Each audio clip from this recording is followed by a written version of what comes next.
이 영상은 어린이들을 유괴의 위험에서 보호하기 위해 제작됐습니다. 이 영상을 통해 주기적으로 어린이들의 유괴 방지 예방, 위험 상황 시 대처법을 교육하고 숙지시키면 어린이들을 유괴 위험에서 보호할 수 있습니다. 제주 초등학생 유괴 살해 사건의 충격이 채 가시기도 전에 대전에서 돈을 노린 초등생 납치 사건이 발생했습니다. 하루가 멀다 하고 납치 유괴 사건이 벌어지고 있습니다. 이번에는 카드 빚에 시달리던 20대 형제가 등굣길 초등학생들을 납치해 돈을 요구하다 붙잡혔습니다. 연이은 납치 유괴 사건. 우리 아이들과 부모님들이 유괴 공포에 떨고 있습니다. 경찰청 통계에 따르면 14세 미만 아동이 매년 약 7천여 명씩 실종되고 있습니다. 2008년 4월, 초등학교 2학년 A양은 학교를 마치고 집으로 가는 중이었습니다.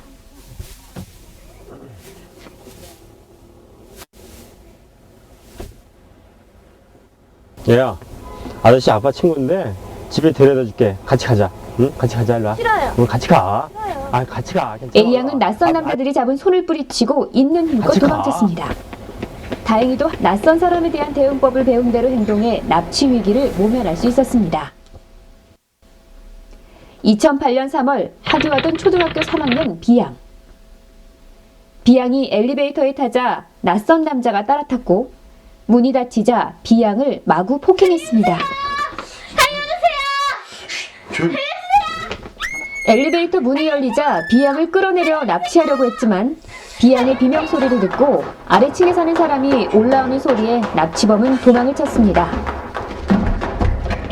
B양도 자신의 위기 상황을 알리기 위해 소리를 지른 덕분에 납치 위기를 모면한 것입니다. 뉴스에서 납치 사건을 보고 어땠나요? 너무 무서워서요. 학원도 못 갈 것 같아요. 무서워서 친구들이랑 같이 다녀야 되겠어요. 이제 무서워서 밖에도 못 나갈 것 같아요. 너무 무서워서요. 이제 친구들이랑 꼭 붙어 다녀요. 학교 보내는 것도 불안할 정도고요. 아이들을 혼자서 밖에 내보내는 일이 없도록 조심하고 있습니다. 한시도 안심할 수 없는 어린이들의 안전. 어떻게 하면 유괴, 납치의 공포에서 벗어날 수 있을까요?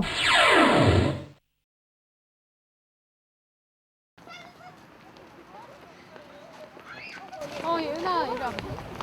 아줌마 엄마 친구인데 지금 너희 엄마가 교통사고 당하셔서 지금 병원에 계시거든? 지금 빨리 같이 가야 돼. 이럴 땐 어떻게 해야 할까요?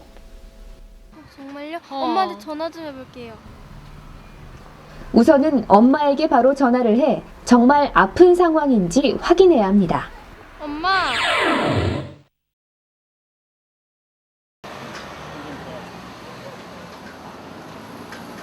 야, 길을 몰라서 그러는데 여기서 세중학교에 가려면 어떻게 가? 낯선 사람이 길을 물어볼 땐 어떻게 해야 할까요? 세중학교에 가려면 그 길에 대해서 알고 있을 때는 제자리에 서서 가는 방법을 설명해 줍니다. 아, 그렇게만 말해줘서는 잘 모르겠는데 같이 가시면 안 될까? 이럴 때에는 모르는 길이라고 하면서 다른 어른께 여쭤보라고 하고 바로 집으로 돌아갑니다. 저는 잘 모르겠는데요. 다른 어른들께 한번 여쭤보세요. 아무리 잘 아는 길이라도 직접 데려다 주면 절대 안 됩니다.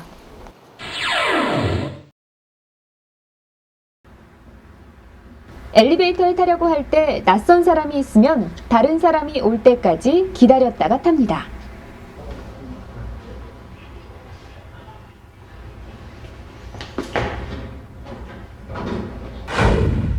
이럴 땐 어떻게 해야 할까요? 그럴 땐 가장 낮은 층을 눌러 재빨리 엘리베이터에서 내려야 합니다. 잠깐! 그렇다면 이럴 땐 어떻게 해야 하나요? 있는 힘껏 도망쳐요. 다른 사람 다 들리게 소리를 질러요. 그렇습니다. 이런 상황에서는 다른 사람이 들을 수 있도록 크게 소리를 질러야 하며 또한 있는 힘껏 도망쳐야 합니다.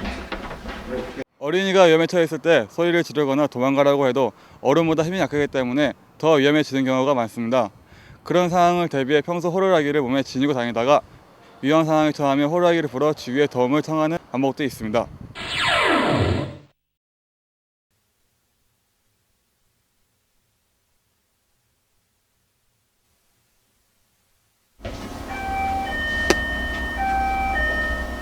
엄마 친구인데 잠깐 문 좀 열어줄래?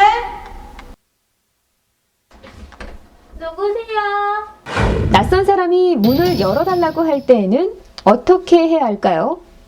안 된다고 말해요. 엄마 친구라니까 열어줘요. 그러면 절대 안 돼요. 낯선 사람이 집에 찾아와 문을 열어달라고 할 때에는 일단 부모님께 전화해 상황을 말씀드린 후 문을 열어줍니다.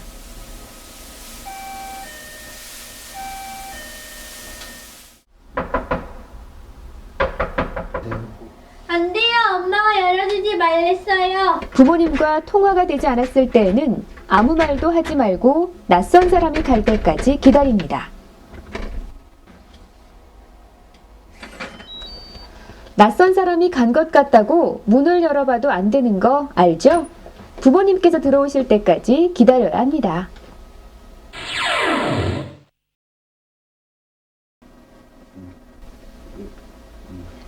외출할 때에는 어떻게 해야 하나요? 부모님께 말씀드리고 나가요. 부모님이 안 계실 땐 어떻게 해야 하죠? 메모를 남기고 나가요. 메모는 나중에 못 볼 수도 있으니 반드시 부모님께 전화를 해서 알리고 나가야 합니다. 엄마, 저 예술인데요. 친구랑 약속 있어서 나갈게요. 예은이네 집에 갔다가 5시까지 올게요.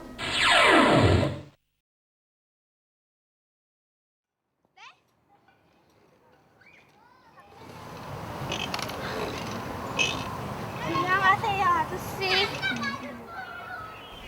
동네 아저씨가 돈을 주네요. 엄마한테 얘기 좀 마. 네. 아는 사람이라고 하더라도 부모님께 비밀로 하라고 한다면 반드시 의심해 봐야 합니다. 그리고 오늘 하루는 어떤 일이 있었는지 부모님께 반드시 말씀드려야 합니다. 자, 강아지한테 간다. 강아지한테 가야 돼. 우리 강아지 이쁘지? 네, 너무 귀여워요. 저기 저쪽에 가면 이런 강아지 한 마리 더 있거든? 같이 가서 볼래? 이럴 때에는 어떻게 해야 할까요? 저기 저쪽에 가면 이런 강아지 한 마리 더 있거든? 같이 가서 볼래? 싫어요. 이럴 때에는 싫다고 거절을 하고 집이나 근처에 아는 곳으로 도망을 가야 합니다.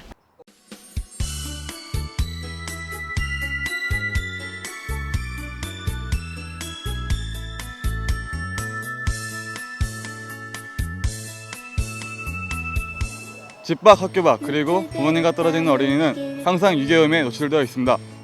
그렇기 때문에 조금 전에 배운 예방법들을 수시로 연습하며 위기 상황에 대처하는 법을 몸에 익혀야 합니다. 그리고 학교에서 돌아오거나 외출 후 집에 돌아왔을 때에는 오늘 무슨 일이 있었는지 하나도 빼놓지 말고 부모님께 말씀을 드려야 나중에 큰 일을 막을 수 있습니다. 또한 물건의 이름을 쓸 때에는 어린이 이외의 다른 누군가가 어린이의 정보를 알아볼 수 없도록 안쪽에 쓰거나 작게 써야 합니다. 여러분, 모르는 사람이 데리고 가려고 할 때는 어떻게 한다고요? 싫어요, 안 돼요. 위험한 상황에 처했을 때 도와줄 사람이 없으면 어떻게 해야 된다고요? 이렇게 호루라기를 불어요.